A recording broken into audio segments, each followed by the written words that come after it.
Alright, so after doing all the cross-cutting on the SawStop saw, which by the way worked out really well with the little cross-cut sled, I started laying out the grid work. Now, none of these parts are glued in yet except for the perimeter pieces. I went ahead and glued down the perimeter pieces, clamped them down to get them down flush to the edge, and let those dry. That's going to be sort of like my guidelines. Then I cut the pieces to length that are going to run this way in the torsion box. Like I said, none of these are glued down yet, but they're in there so you can get an idea of what it's going to look like. Then I cut all of my 5 9/16 inch short pieces for the grid. It's going to take 27 of those. I cut a few extra just because I was enjoying cross-cutting on the SawStop. Then I worked out using similar math to what we used before, the spacing for the spacers going this way. And what I decided to do was to start short on this end, and then long, short, and then all long spaces, then again short, long, short, so that the grid is offset. That gives it a lot of structural integrity, but it also makes it easy to get into either side and nail these down as I'm applying the glue. Going to be using an 18 gauge nailer here, and I'm using 1 3/8 inch nails. Normally you'd probably want to use 1.5 inches, but because it's going to be a little tight in here, I don't want the nails poking through. So I just want to use a little bit shorter nail. They're just there to hold it while the glue is drying. Going to be using Titebond Extend glue just to give me a little bit more time while I'm working on this. And I also like the consistency of the Extend glue. It's a little bit thinner than the Titebond 3. So we're pretty much ready to go. Start putting this together. Lots of people get really frustrated putting together a torsion box, but there's no need for stress. The first and most important thing is to start with a perfectly level and flat surface. And I don't want to belabor the point, but start with a perfectly level and flat surface. Whatever the width of the grid pieces, rip plenty of stock. Do it all at one time. I always stand the grid pieces on edge next to each other and just check with my fingers to make sure they're all exactly the same height. Then work out what your grid pattern is going to be. A little math is all that takes. Measure carefully and cut the grid pieces to length. Work out the spacing between the grid pieces and cut spacers to size. When I need 2 spacers, I like to stack them and cut them at the same time. That way they're exactly the same length. All that's left to do at that point is start assembling. You'll notice I'm slopping the glue on pretty heavy. No one will ever see the inside of a torsion box, so drips and squeeze out are really not a concern. One note though, in the small square and rectangle formed at the corners of the torsion box where we drew in the location of the pedestal supports, clean up any squeeze out there. You'll see why in a few minutes. Alright, we've started at this end and came all the way across, and now we're at the other end, and as expected, because of variations in the thickness of the plywood and my calculations, these are long by, it looks like about 1/8 of an inch. So I'm going to mark this, and I'm going to go back to the SawStop and the crosscut sled, and I'm going to nibble off a little bit until I get a perfect fit, and we're ready to put in the last few pieces of spacers. Alright, I've got the last few pieces trimmed to size now. It's just a matter of gluing those into place.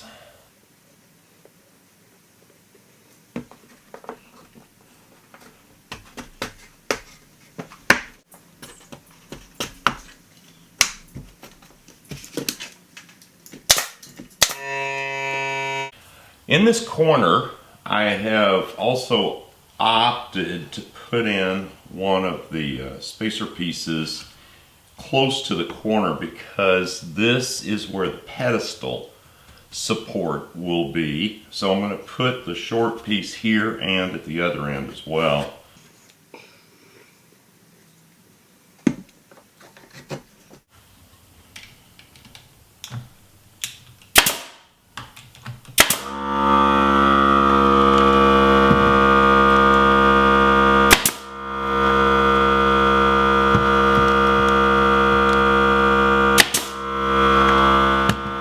The grid work is finished now, and I'm going to let this sit overnight before we attach the piece down here, which is going to be the top.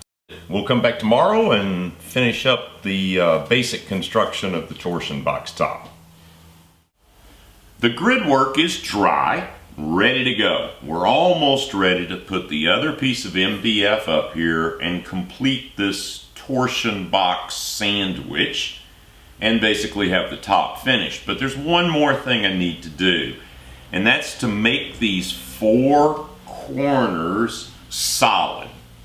Basically, this is where the leveling mechanism is going to be, that's going to independently level the top independent of the base assembly.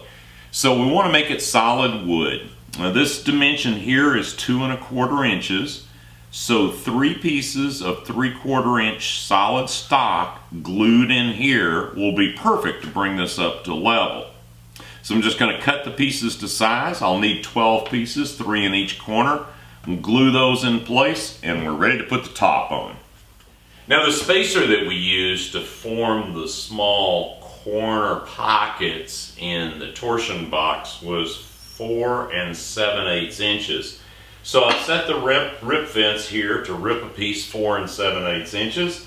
I've got a relatively flat piece of pine wood, and we're ready to make that rip cut. Alright, so using the crosscut sled and a stop block, I cut all of the pieces we ripped a minute ago to length, and so now I have 12 pieces that can be stacked up and glued into those corners. And of course, the thickness of those pieces stacked together is 2 1/4 inches, just exactly the same as our grid pieces. So let's go. Now, before we glue, one last little thing is we drilled these pilot holes through here, these locator holes, and I'm just going to use a really tiny piece of blue tape just to keep the glue from running through that hole. Pour on the glue.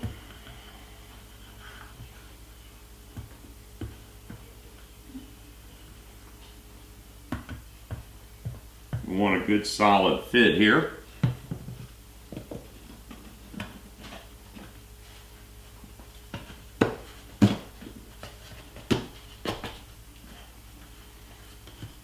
I heard a squish, so I think the glue's made contact. I'm going to glue the next piece in. I'm being sure to get glue around the edges here. Give it structural integrity.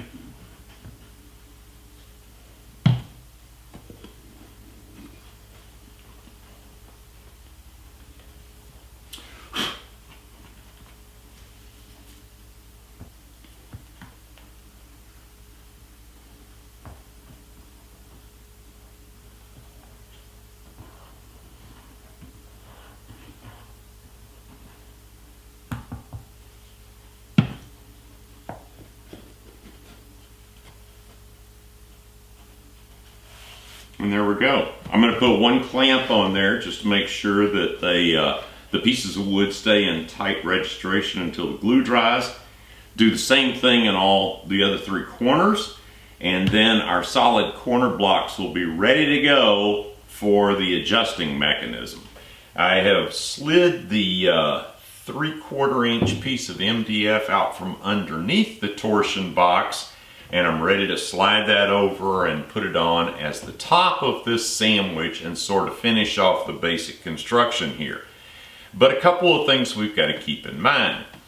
There's a 1 7/8 inch reveal on 3 sides of the torsion box, and the MDF will be flush here on what will be the front. The question is how to apply glue to this entire grid work, then get the MDF on top, get it positioned with the perfect 1 7/8 inch reveal on 3 sides, without sliding it around so much that we rub off all the glue. Well, a couple of little tricks for that, and the first involves making a couple of homemade temporary clamps. So let's go see how to do that. Okay, I've got a piece of the 3/4 inch MDF, which was just a sawn off scrap from making the top assembly. What I've done is I've just marked off a 17-inch mark here. So I'm just going to cross cut this to length. And I've also got a piece of the 1/2 inch MDF left over, and I've marked off 17 inches here, and I'm going to cross cut that to the same length.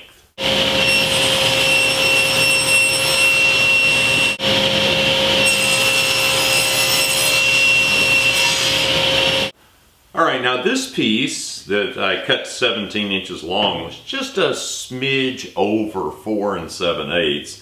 So what I'm going to do is I'm just going to take off a tiny little bit here to get it to exactly 4 7/8 inches.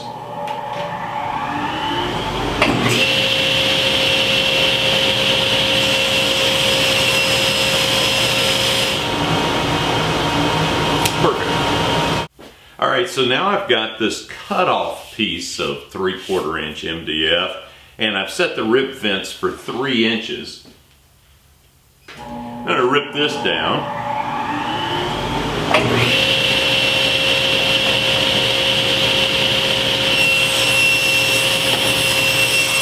Alright, so what I've got here is a 4 7/8 inch piece and a 3-inch piece, which naturally leaves a 1 7/8 inch ledge here.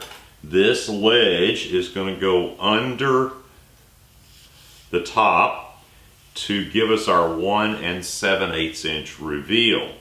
But first, what I'm going to do is I'm going to glue these two pieces together. Then I'm going to set up and make some screw holes so that we can screw this in. And this is what will clamp down on the top to hold it in place so we get the perfect reveal when we put the top on. But first, let me just dab a little glue in here, clamp it together for a few minutes, and we'll get this piece put together. Okay, so now I've got our little piece here that I've glued together, the 3/4 inch piece. 3/4 inch piece is a spacer here, and all I did was I took the top 1/2 inch piece and I marked off roughly 4-inch segments, and then about 1 1/4 inches from each edge, put some tick marks here for screw holes. And I'm going to drill pilot holes now through this. And I'm just going to line these boards up on the end. And if I don't get all the way through, that's fine. I just want to make sure I get them marked. They don't have to be perfect. Okay, there's our pilot holes drilled in this section. I'm going to just deepen each one of those a little bit. Alright, so for assembling these little clamps, I'm going to use drywall screws. They're 2 inches long. They're basically a number 8 screw. So a clearance hole is 5/32 of an inch for that. I'm just going to put a spacer block underneath that and just turn these first holes into through holes now in this top 1/2 inch piece of MDF. Alright, so now after drilling the pilot holes, I've sliced these into 4 pieces. Each one has 2 clearance holes and pilot holes. And because this is 3/4 inch MDF here with a 1 7/8 inch setback, this will go right up to the edge of the table, and then this is going to clamp down on top to hold it in place. and that'll be what locates the 3 reveal edges of the top of the torsion box. However, since this is exactly the same thickness as the top, all we want to do is just take a sanding block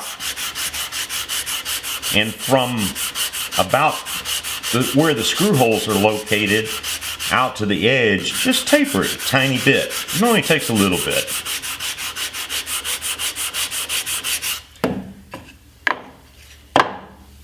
And you can see what this has done here, so that when these screws tighten down, this will actually be just a smidge narrower than the MDF it's clamping to. So we'll be ready to go here in just a second.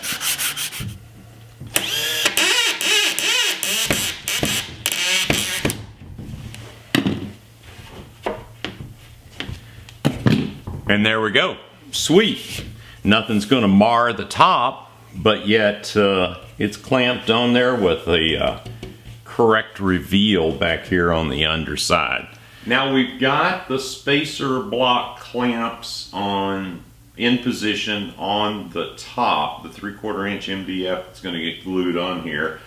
I've got some 3/8 inch scrap that I just cut, and I'm putting it in here, and the idea is to provide a spacer between the grid and the top until I get it in position and then drop it into place. Kind of like putting dowels under laminate material and then pulling them out and smoothing the laminate material down. So, ready to start pouring the glue to it. Going to glue all these edges. Going to lift the top up, get it in position, pull these pieces out, and it should drop straight down into position. And then I'll just put some weight on it and let it sit overnight until it sets up. That way we'll have no nails in the top that could potentially cause a problem down the road.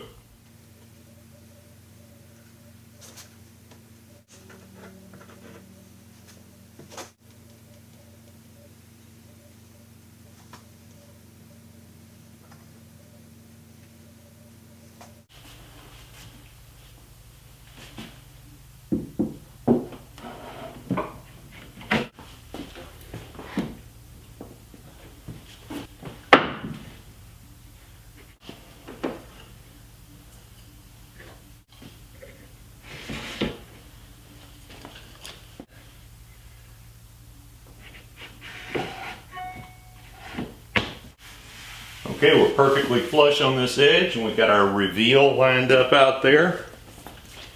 Looks like we're in pretty good shape. Okay, just have a little bit of squeeze out to clean up. Well, we slopped the glue on, got the top into position, lightly clamped it around the perimeter, put some weights out here in the center, and I've been checking it with my level, and it's really flat. So I think we're in good shape here, but we still need to do the trim, particularly on this overhanging edge, which is 1 7/8 inches. So we want to do something to support that edge a little bit, and also to protect this edge against dings around the shop, because this is going to get pretty heavy use. But you know, to do that, I'm going to need to use the dado blade in the SawStop. So before we start making the trim for this, we'll set it aside for a little bit and we'll start working on the pedestal bases. After we get all those pieces cut out, we'll switch over to the dado blade, cut the dados for the pedestal base pieces, and cut out this trim. All that's in the next video. I'll look forward to seeing you, and thank you so much for watching this one.